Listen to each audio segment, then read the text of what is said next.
Bonjour et bienvenue à votre épisode du mardi sur Rise and Shine. Je m'appelle Gisèle Ouna et je suis vraiment contente de vous retrouver pour ce nouvel épisode. Alors, vous avez été vraiment nombreux à me contacter, à m'écrire pour me demander de faire des vidéos sur les relations amoureuses, comment trouver le partenaire idéal et toutes ces choses qui nous préoccupent. Alors, j'ai donc décidé de faire une série de 10 vidéos dans lesquelles je parlerai tour à tour, je vais aborder tour à tour ces différents sujets. Nous allons donc commencer aujourd'hui par un thème très important, les 7 clés pour une relation de couple réussie. Les 7 clés d'une bonne relation amoureuse, si on peut encore dire cela ainsi. Alors, pour vraiment bâtir une relation amoureuse, pour bâtir une relation de couple réussie, la première chose à vraiment tenir en compte, c'est le respect. Le respect dans le couple, le respect dans le mariage, le respect dans une relation amoureuse est quelque chose de fondamental. C'est pas parce que vous êtes avec un partenaire, avec votre femme, avec votre petite amie depuis je ne sais pas combien de temps, que vous ne lui devez pas le respect. Non, pas du tout. La personne à qui vous devez vraiment du respect, c'est cette personne avec qui vous partagez votre intimité. Cette personne avec qui vous partagez votre vie. Cette personne vraiment, c'est une personne à qui vous lui devez vraiment de l'honneur, que ce soit à l'extérieur, c'est-à-dire devant les autres, que ce soit en présence d'elle-même. Vraiment, vous devez faire en sorte que la personne qui partage votre vie se sente bien en votre compagnie, se sente respectée, se sente valorisée par vous. Vous devez être la première personne à défendre cette personne vis-à-vis des autres, quel que soit ce que cette personne a fait, quelle que soit la raison. Il est hors de question que cette personne, vraiment, vous puissiez l'humilier, que ce soit en présence des enfants, que ce soit en présence des invités, des inconnus et tout. Vous devez vraiment la défendre. Je totalise aujourd'hui 16 ans de vie de couple, 16 ans de vie avec mon homme, 8 ans avant le mariage et 8 ans après le mariage aujourd'hui. Mais vraiment, c'est la personne qui m'a le plus défendu, qui m'a toujours défendu, que ce soit en présence de ma belle famille, que ce soit en présence de n'importe qui d'ailleurs, quelle que soit la raison. Parce que vous devez protéger votre partenaire. Si vous ne le faites pas, qui le fera? Si vous êtes la première personne qui, en présence de n'importe qui, vous dites qui est votre partenaire, quels sont les défauts de votre femme, de votre mari, de votre conjointe et tout ça, qui viendra la défendre, qui viendra le défendre à votre place? N'oubliez pas que lorsque vous exposez votre partenaire, vous vous exposez vous-même. Mais lorsque vous accordez du respect, de l'honneur à votre partenaire, vous le faites à vous-même. Parce que ne pensez pas qu'on va manquer du respect à votre partenaire et vous accorder du respect, pas du tout. Si on ne vous respecte pas, on ne respectera pas votre partenaire et vice-versa. Donc vraiment, le respect de son partenaire est la première chose quand il faut bâtir une relation durable et stable. Le respect même vis-à-vis d'elle-même en sa présence, c'est-à-dire la façon dont vous lui adressez la parole, la façon dont vous communiquez avec elle, la façon dont vous dites les choses, même lorsque vous n'êtes pas d'accord, vous devez toujours garder une marque de respect. Parce que lorsque les paroles s'envolent en l'air après, c'est difficile de rattraper. Donc vraiment, le respect est la chose la principale. Ensuite vient la communication. Décidément, la communication, c'est le fondement. Parce que sans communication, on ne peut rien faire, on ne peut rien bâtir du tout. C'est dans la communication qu'on tisse une relation de confiance, qu'on tisse une relation d'épanouissement, qu'on tisse vraiment une relation de complicité. C'est dans la communication qu'on apprend à se connaître en plus. Donc vraiment, décider, communiquer, cultiver la communication au sein d'une relation, c'est vraiment la chose la plus indispensable. Parce que si vous êtes en présence, si vous êtes avec quelqu'un, vous ne savez même pas quels sont ses besoins, quels sont les rêves de cette personne. Il y a des couples vraiment que lorsque vous lui demandez par exemple quelle est la couleur préférée de ton mari, quel est, je sais pas moi, le parfum préféré de ton mari, quelle est, je sais pas, la nourriture préférée, beaucoup de choses comme ça là, des choses, des petites choses, de rien du tout, la personne ne le sait pas. Donc c'est vraiment important de tisser une relation vraiment profonde.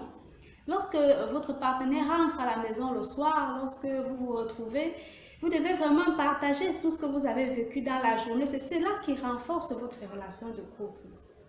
Donc, vraiment, la communication est vraiment l'élément indispensable pour bâtir une relation stable et durable, bâtie sur la complicité, sur la stabilité, bâtie sur vraiment l'amour. Après la communication vient l'innovation. Alors là, décidément, ça c'est quelque chose à laquelle le plus souvent, beaucoup de couples vraiment ne s'entendent pas, ne s'en sortent pas là-dessus parce que l'innovation, sans l'innovation, le couple meurt, le couple s'installe dans la monotonie, dans le tout. Parce que l'innovation, vraiment, c'est quelque chose, c'est la chose qui fait vraiment vivre un couple. Parce que l'innovation intervient à tous les niveaux. L'innovation intervient. Les petits mots doux qu'on peut s'adresser, les petits cadeaux qu'on peut se faire, les petits câlins qu'on peut se faire de temps en temps, même au lit. Même dans les relations intimes, il doit y avoir de l'innovation. Vous devez censé être à la quête de qu'est-ce qui rend votre partenaire heureux. De comment faire pour rendre mon partenaire encore plus heureux, plus satisfait, plus content, plus épanoui dans la relation. Parce que décidément, l'innovation, c'est quelque chose, c'est pas... l'innovation, c'est pas quelque chose qu'on fait seulement lors des relations fournisseur-client parce qu'on va intéresser davantage son client et tout et tout. Non, l'innovation également se fait dans une relation de couple, sans cesse à la recherche de comment satisfaire, comment surprendre, comment séduire davantage mon partenaire. Et dans cela, je m'en vais interpeller aussi les femmes parce que le plus souvent, nous les femmes, on se dit non, c'est l'homme qui a cette responsabilité de apporter du piment dans le couple. C'est l'homme qui a cette responsabilité de venir avec des nouvelles choses, de me surprendre, de me séduire et tout et tout. Moi, je dis aussi c'est la responsabilité aussi des femmes.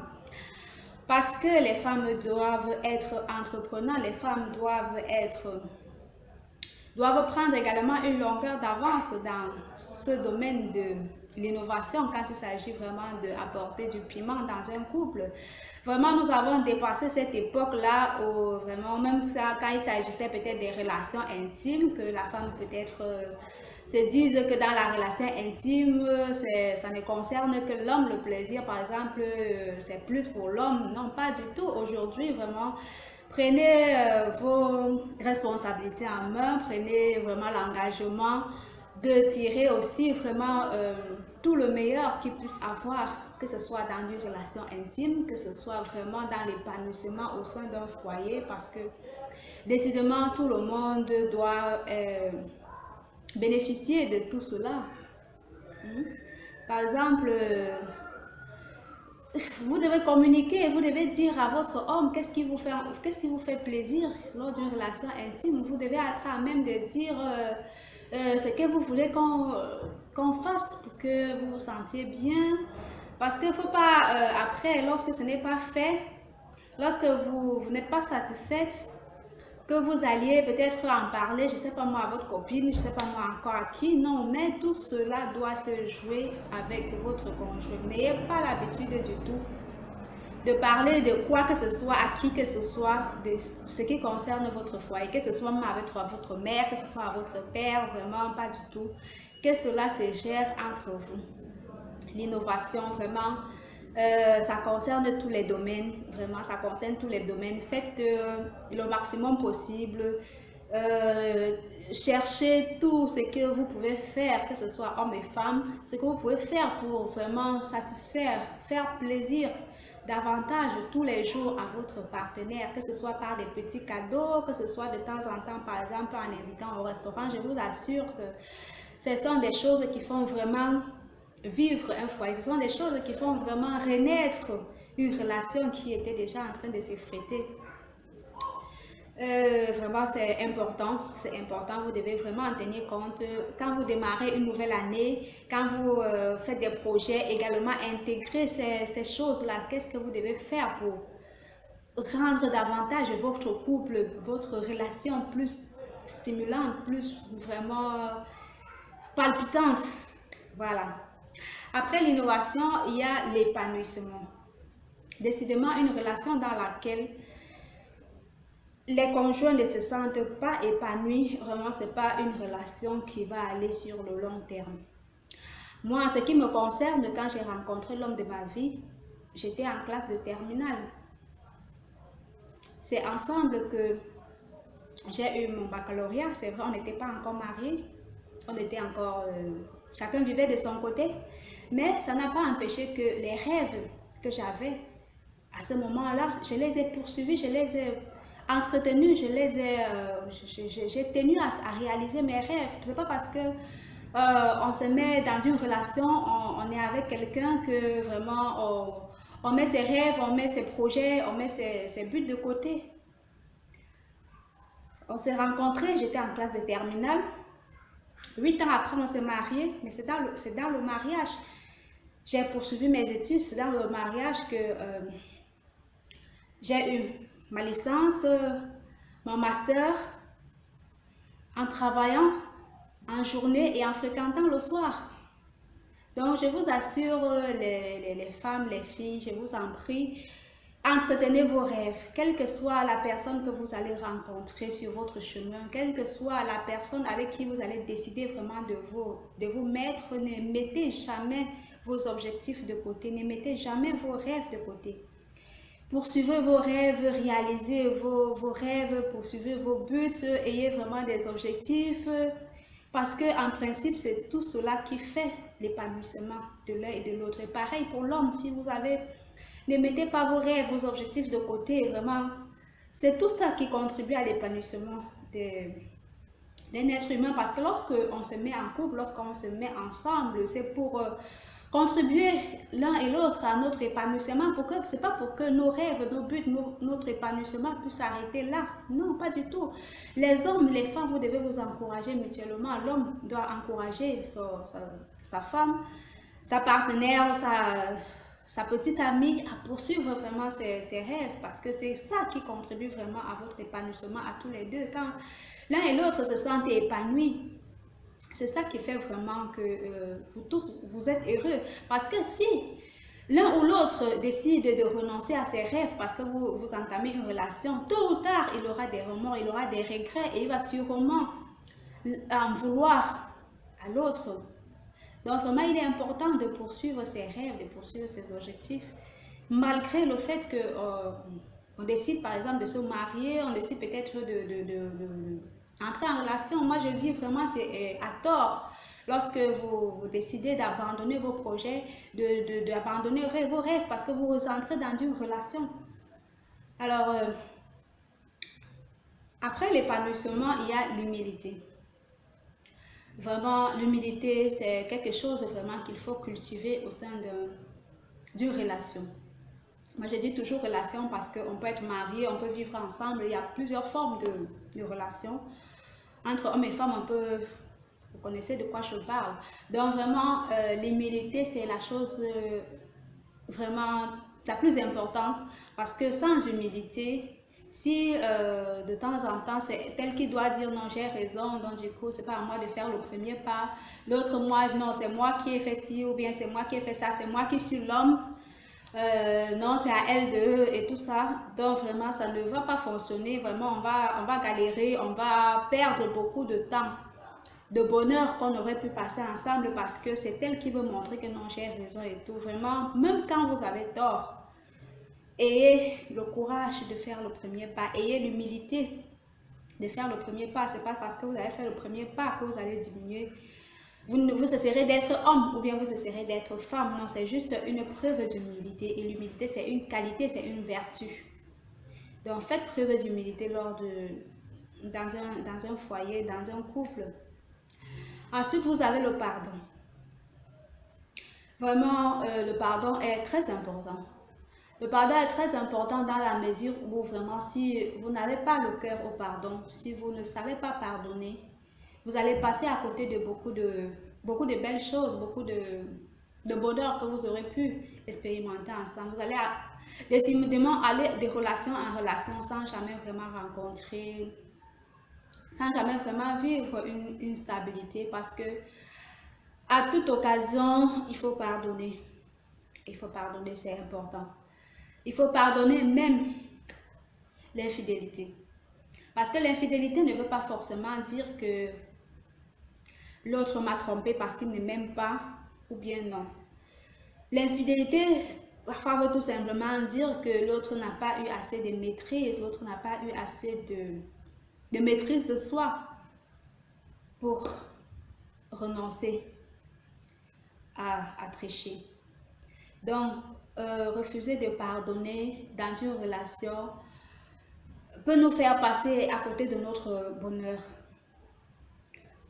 Vraiment, il faut pardonner jusqu'à ce que vraiment vous ayez la preuve que c'est parce que l'autre personne peut-être ne veut pas de cette relation, ou bien parce que l'autre personne s'en fout, ou bien que l'autre personne vraiment n'est pas engagée, ne veut rien faire de constructif, ou bien ne veut pas bâtir quelque chose de sérieux, ou bien quelque chose d'important avec vous. Mais s'il s'agit tout simplement d'une circonstance où la personne n'a pas pu se maîtriser, ou bien une circonstance où la personne est vraiment tombée, et vraiment, je conseille de pardonner jusqu'à ce que vous ayez la preuve que cette personne vraiment, vous ne pouvez pas faire chemin ensemble. Mais s'il s'agit tout simplement d'une situation qui est passée parce que cette personne n'a pas pu faire preuve de maîtrise de soi, pardonnez dans le dialogue, dans la communication, vous allez surmonter cela. Enfin vient le sacrifice. Dans une relation qui se veut durable et stable, il doit avoir des concessions. Ça veut dire qu'à un moment donné, l'un et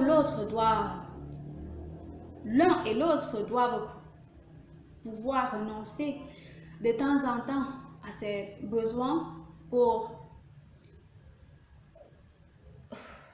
profit de l'autre. Parce que si nous sommes dans une relation décidément où il n'y a pas de concession, personne ne veut se sacrifier un peu pour le bonheur de l'autre, ou bien personne vraiment faire perdurer cette relation. Donc il faut faire vraiment preuve de sacrifice. Chez nous, par exemple, dans les familles africaines, parfois il y a des situations de sacrifice, par exemple, que vous devez peut-être accueillir votre belle famille, vous devez peut-être faire des choses dans votre belle famille, vous devez, bon, il y a plein d'autres choses comme ça, même pour, je ne sais pas moi, il y a des situations où vous devez peut-être, dans tous les cas, il y a beaucoup de situations où vraiment vous êtes appelé à faire un certain nombre de concessions, un certain nombre de sacrifices pour que vraiment la relation puisse avancer. Vous devez en quelque sorte prendre sur vous, comme on a l'habitude de le dire, pour que les choses puissent avancer. Alors voilà pour ce qui est vraiment des 7 piliers pour bâtir une relation stable, une relation vraiment solide, durable, basée sur vraiment la confiance et l'amour. Alors si vous avez aimé cette vidéo, si vous avez d'autres choses que vous pensez que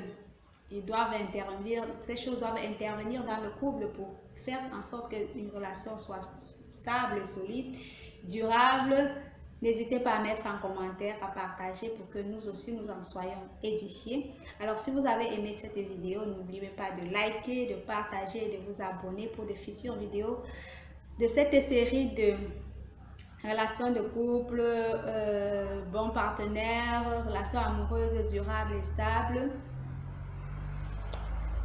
Et ciao, ciao pour les prochaines vidéos plus intéressantes.